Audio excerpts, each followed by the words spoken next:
I'm declaring a public health emergency of international concern over the global outbreak of novel coronavirus.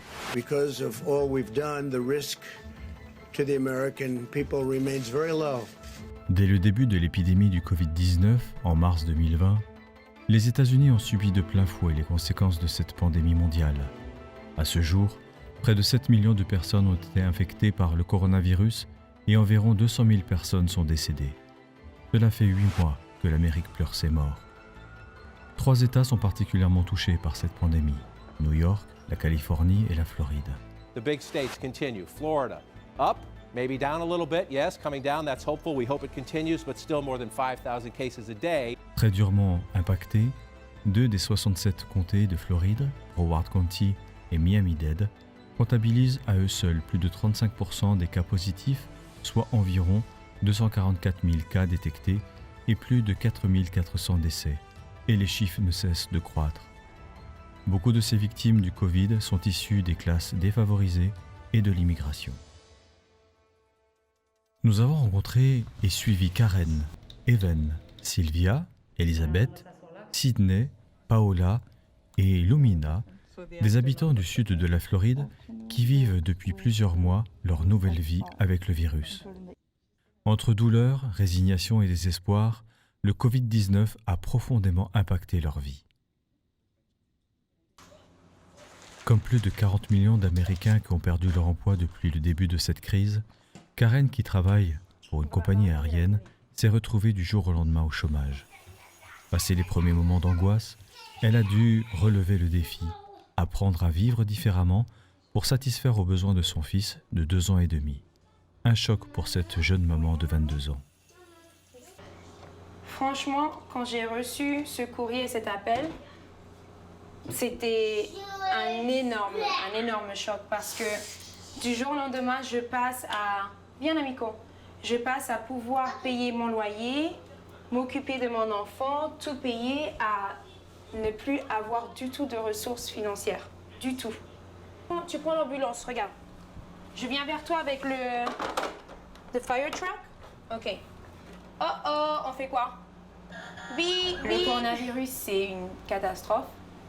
Il y a des gens qui sont malades en ce moment, il y a des gens qui sont morts, il y a des gens qui sont mourants, il y a des gens qui ont perdu leur boulot, des carrières qu'ils ont depuis 20 ans, ils se retrouvent à plus avoir de boulot, ne plus savoir quoi faire, ma situation.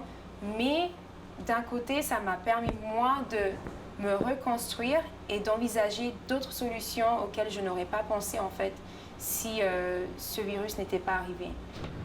Ne pas s'apitoyer sur son sort et tout faire pour s'en sortir. Depuis plusieurs mois, Karen effectue des livraisons de nourriture sur Miami Beach pour le compte de plateformes telles que Uber Eats, accompagnée de son fils, qu'elle garde avec elle durant ses longues journées, craignant de le laisser dans une garderie. Toute la journée.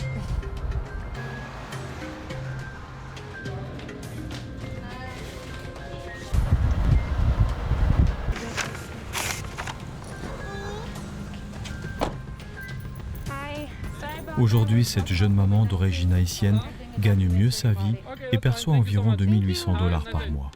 Beaucoup luttent. Pourtant, nombreux sont ceux qui n'ont ni la force ni le ressort de rebondir. Alors ils s'accrochent à l'aide accordée par le gouvernement en se rapprochant des différentes banques alimentaires pour pourvoir aux besoins de leur foyer. Je peux dire que nous avons 50% de Caribéens et 50% d'Américains qui viennent à notre point de distribution. Il est vrai qu'au commencement, seuls les originaires des Caraïbes ont été présents, mais ce n'est plus le cas car tout le monde vient. Normalement, le montant du panier que nous offrons est d'environ 325 $. Depuis le mois de mars, l'aide que nous accorde le gouvernement reste insuffisante pour payer nos factures.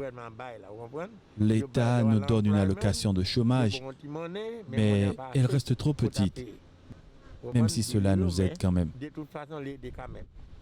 Qu'est-ce qui fragilise cette population? Pourquoi sont-ils les plus nombreux à subir les effets du Covid-19? Et pourquoi beaucoup d'entre eux décèdent? Dr Sidney Coupet, médecin haïtien, exerçant à Pompano Beach, nous explique pourquoi. Selon ce qu'il a pu observer, les Haïtiens, Jamaïcains, Cubains et autres Caribéens sont des proies faciles pour le coronavirus.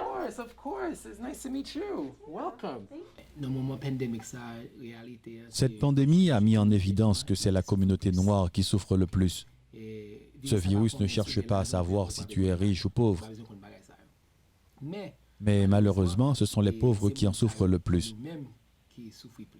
L'un des facteurs aggravants sont les emplois. Durant cette pandémie, beaucoup ont continué à travailler, en particulier ceux qui nettoient les cuisines, les hôtels, les hôpitaux, ceux qui travaillent en première ligne sur le front. Oui, ce sont eux qui sont à risque. La majorité de ces travailleurs sont non seulement noirs, mais ils sont majoritairement issus de la Caraïbe, c'est-à-dire des Jamaïcains, des Haïtiens et des Latinos. Mais selon le docteur Sidney Coupet, il y a d'autres facteurs qui fragilisent les minorités vivant en Floride. Au début de la pandémie, des vidéos circulaient disant que les Noirs ne pouvaient pas attraper ce virus. Beaucoup de personnes les ont visionnées, y ont cru et les ont relayées. Du coup, de nombreuses personnes n'ont pas respecté les consignes sanitaires, croyant que les Noirs ne seraient pas contaminés. Autre fausse information qui circulait, c'était que les personnes vivant dans les zones tropicales seraient épargnées. C'est faux et archi-faux. C'est pour cela que Dr Coupet et d'autres praticiens communiquent sur les réseaux sociaux afin d'éduquer au mieux les populations dont l'anglais n'est pas la langue maternelle.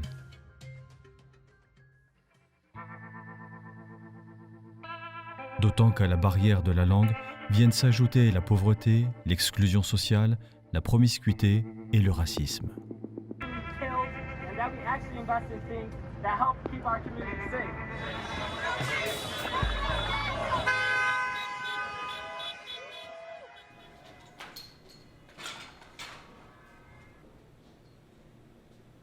C'est pas seulement la communauté haïtienne, mais je pourrais dire que toutes les communautés, toutes les minorités qui n'ont pas vraiment beaucoup d'argent, qui vivent au seuil de la pauvreté, comme tu viens de le dire, et ils sont exposés au Covid à cause de cela. Parce que si tu as un appart où tu as 7 ou 8 personnes qui vivent dans un petit truc, le quart de cette pièce, c'est normal que si un l'attrape, et surtout avec les jobs qu'ils ont, si un l'attrape, tout le monde va l'avoir.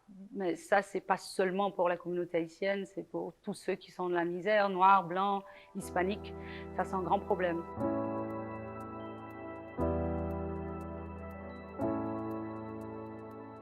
Le white privilege, le privilège du blanc, on dirait, c'est parce que c'est clair qu'ici, quand vous êtes blanc, vous avez beaucoup plus d'avantages, on a moins peur de vous que des autres. Donc, quand vous êtes noir, automatiquement, on a un peu peur de vous. Et il y a des idées préconçues contre les Noirs, ils ont moins d'assurance de santé. Et c'est vrai qu'il y a une discrimination très forte aux États-Unis. Et avec ce président que nous avons actuellement, c'est encore pire. Il y a une très grande discrimination contre les Noirs.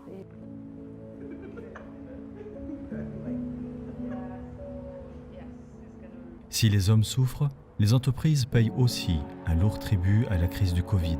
Beaucoup sont asphyxiés. Hôtels, restaurants, cabinets médicaux, tous les secteurs connaissent des difficultés, comme nous l'explique Paola Pierre, présidente de la Chambre de commerce haïtienne de Floride. L'impact du Covid-19 sur les entreprises et sur les travailleurs depuis le commencement du mois de mars est fort. Personne ne se doutait de comment cela allait se passer.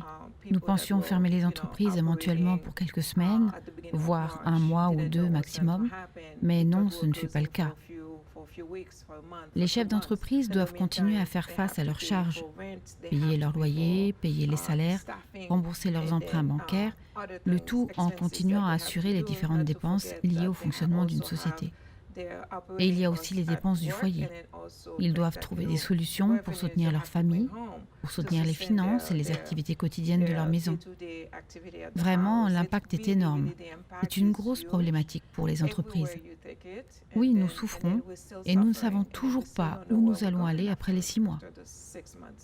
Nous espérons et souhaitons le mieux, mais nous n'avons aucune idée de ce qui va se passer à l'avenir.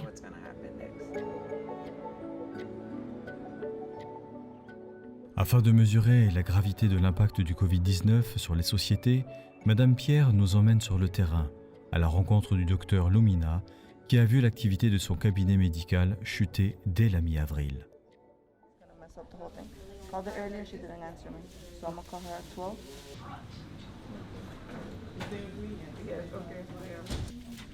Le Covid-19 m'a touchée moi-même et ensuite mon entreprise. Nous étions en pleine expansion dans notre activité. Nous venions de signer le bail pour emménager dans ce nouvel espace plus grand à compter d'avril 2020. Nous étions dans un espace bien plus petit, de 75 mètres carrés, quand nous avions décidé de louer un bureau beaucoup plus grand afin d'être plus efficace dans la réception des patients et dans l'administration des traitements. Et soudainement, nous découvrons, comme tous, cette pandémie, une catastrophe, parce que rapidement, les patients ont commencé à annuler leurs rendez-vous.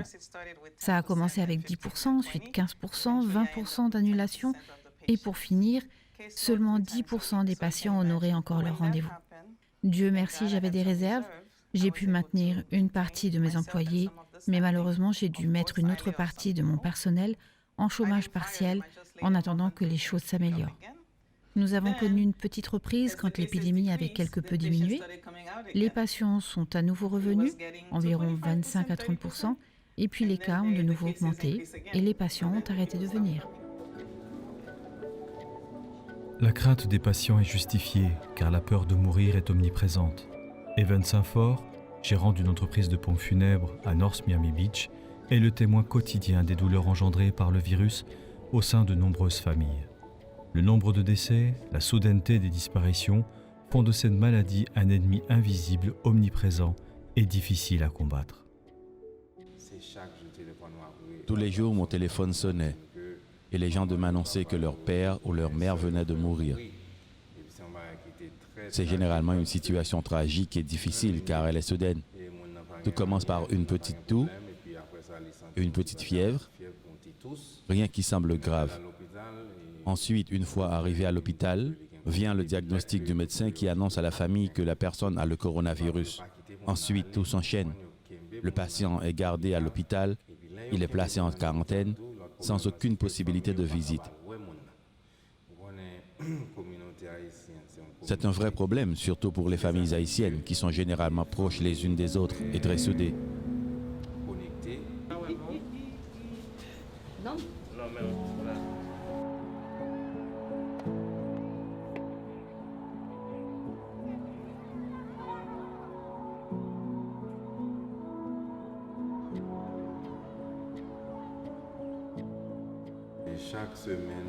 Chaque semaine, nous recevions entre 15 et 30 personnes mortes du Covid. Au début, nous pouvions faire facilement face car nous disposons d'une morgue assez grande.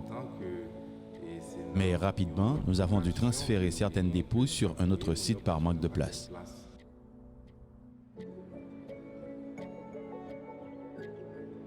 Le coronavirus a affecté l'ensemble du globe.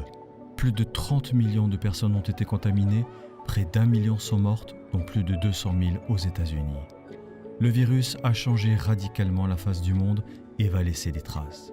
Et en dépit des efforts du gouverneur de Floride pour relancer l'économie, la crise du Covid a mis en évidence les carences profondes du modèle social américain et la fragilité des populations pauvres ou issues de l'immigration. Mais le Sunshine State retrouve peu à peu ses couleurs, celles de la fête, des immenses parcs d'attractions, des plages ensoleillées, des Everglades et des touristes qui commencent à revenir. Hôtels et restaurants peuvent enfin revivre.